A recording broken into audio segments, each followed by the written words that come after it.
Hello friends, it's me again, Jen. I have posted a recent blog post, basically like 6 tips on how to start a lettering practice without getting overwhelmed by it. There's a lot of different ways you can do hand lettering. Calligraphy is, I think, the most recognizable. There are different styles of calligraphy. Pointed pen is one that I like to do, but it's not necessary to have a pointed pen and inks to get that look of calligraphy. You can do faux calligraphy, as easy as just using a pencil. And I like trying it out with a pencil just because you can erase it. Unlike pens where if you get it wrong, then you have to start over. Although I do tend to just fix my mistakes. That's why my lettering is nowhere near perfection. It's, I guess, kind of like a messy style, but that's me all over. But once you get comfortable with it using the pencil, then you can do just even a ballpoint pen, or I like these micron pens with the, I like a 0.5 or a 0.8 really, but these get really small if you want to get really precise. Sharpies as well. With the Sharpie though, I have my lettering notebook, which is just a cheap dot grid notebook, and the pages are not that thick, so a Sharpie is going to go straight through that. So I would use probably a cardstock underneath the page if I do that. But that's another fun thing because Sharpies just, I mean, they come in so many colors. And I have these cheap Crayola brush markers that I got. I do like that they have a brush end and a fine point end, but they're different colors. So you can either have the pine green brush or the fine point kiwi. You can't have a kiwi brush as well. So that's a little bit annoying to me, but these are not my best markers. So I don't mind using this paper. It's kind of smooth, but a lot of, even though if it feels smooth, it has a little bit of a tooth to it. And marker paper specifically, or a nice copy paper, is better for your pens that you care about. Like these, I wouldn't probably use here because I don't want to ruin the tip on a surface that might pull at the fibers of my pen tip. So again, if you're going to use your good markers, definitely don't use a cheap book. And another way you can do it is these fun, you can do regular traditional brushes, obviously, but I like this water brush because the water just goes right in it, and you just push on it to let the water come out, and you can use your watercolor paints. Again, this is thin paper. I don't use a lot of water. I don't tend to use a lot of water unless I'm trying to cover up mistakes, which I obviously I must do that a lot because I talk about covering up mistakes a lot. But this is not going to hold a lot of water, so you would want a journal with thicker pages if you're going to do watercolors. And then gel pens are just fun for some accenting and, you know, making your lettering look cool. So there's all kinds of hand lettering. There are a couple of girls that I really like. Becca from the Happy Ever Crafter does some really great some faux calligraphy or brush pen calligraphy tutorials. And there's a girl, oh, I can't remember her name, but NOLA, N-O-L-A. Lettering is her Instagram, and I think she has a YouTube channel. She does like really cool lettering effects. I took one of her courses, which led me to start this lettering practice journal. So she starts off with just plain block letters, and she goes through each step of how to make block letters and the mono letters, and she moves on to shadows and things like that, and serifs. This was just a really fun course to take. You can check, I'll just link her YouTube channel in the bottom, and then I'm sure you can get to her website from there. And then, you know, you can do all kinds of stuff. This is just, again, one of these micron pens that I used for these things. But anyway, what I'd like to show you today is a little bit of how you can do faux calligraphy with a couple different writing utensils. So I'm just going to do, I've just been doing a lot of love lettering.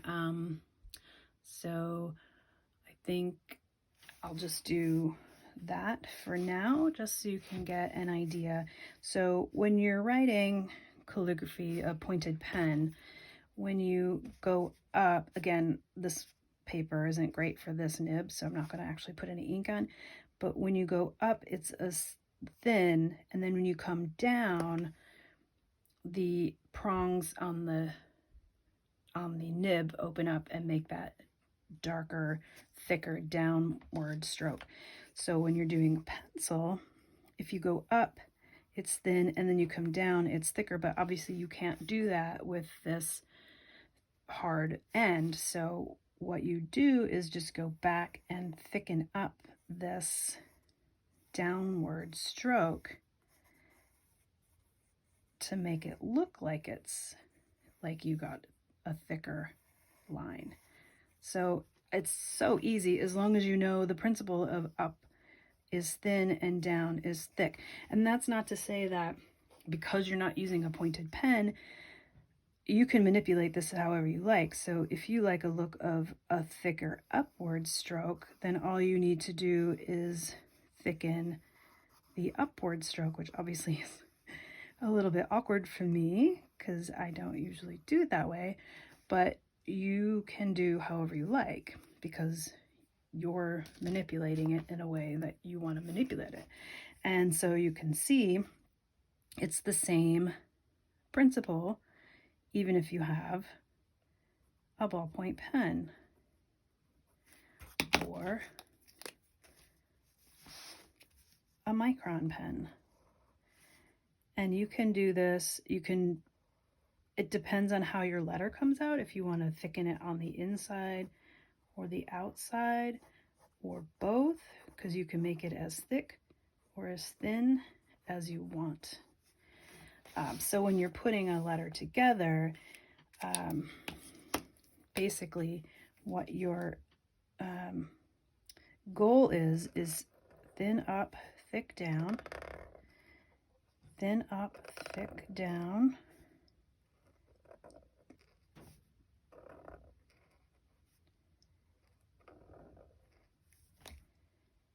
and you can see the slight difference with this marker. Again, this is not a high quality marker. And so you see here with my E, there's no opening there. It's way too tight for my liking. So one thing I could do is I could try to go back and make that bigger so that there's more of an opening there, but then I would have to make everything thicker to adjust for that mistake there. Another option is if you have one of these fun gel pens, you can just go in and color that up. And while I'm here, this is always a fun way to use your gel pens. Of course, that one's too dark for that.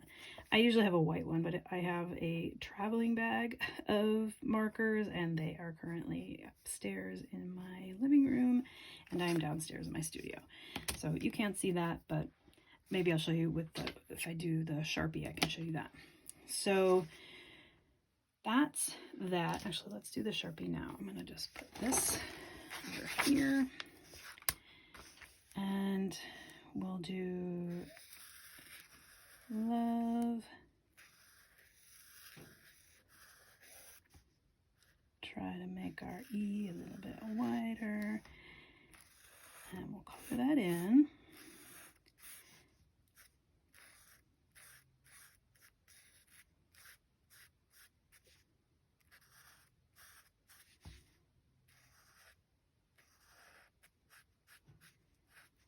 And with these, a little bit shaky, so I would go back and round out these edges and maybe flourish these a little bit. I'm gonna do that.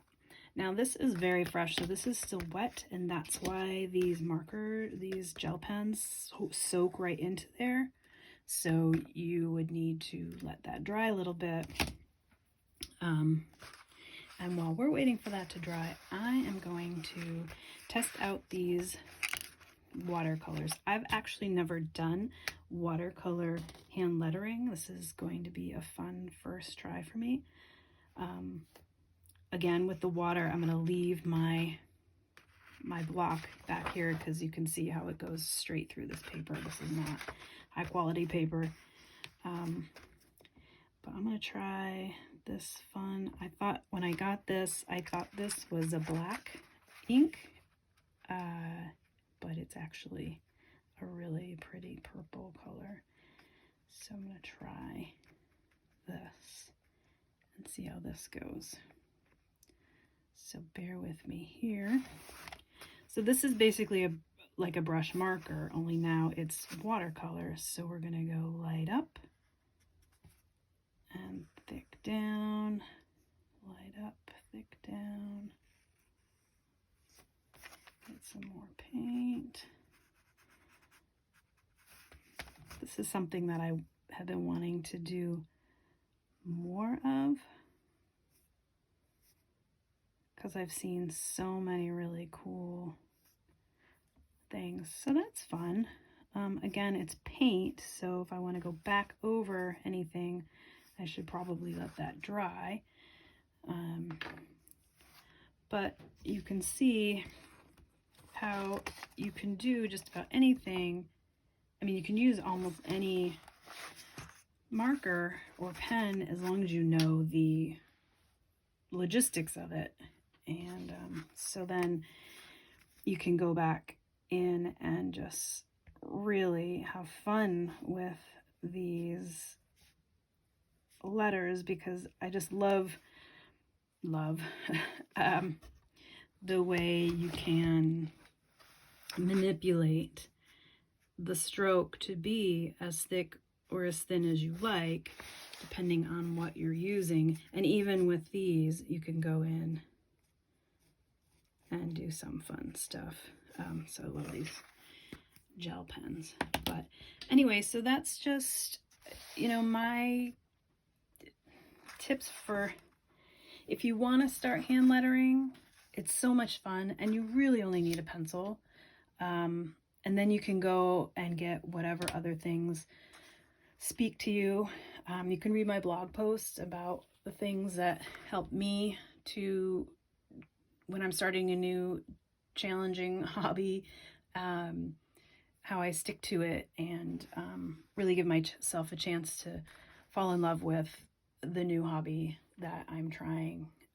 So I hope you enjoyed this. I hope it gave you a little bit of excitement about maybe trying some fun new letters, because you can use them for cards or like this is just a silly one, but I can go back in and really, this I just wrote out, but I can go back in and really make it look cool and fun and have fun with the shape of letters and things like that. So I encourage you to check out NOLA's her channel. I'll leave the link there. I'll also link Becca from the Happy Ever Crafter, because she's very specifically calligraphy, brush pen calligraphy, but they're really good at explaining things, and I really enjoy their videos, and I've learned a lot from them. But I myself am a very messy crafter, and this doesn't look great to me, but I know all I need to do is get it out there, and I can go back and fix it the way I like it. And I can always start over if there's just no going back. So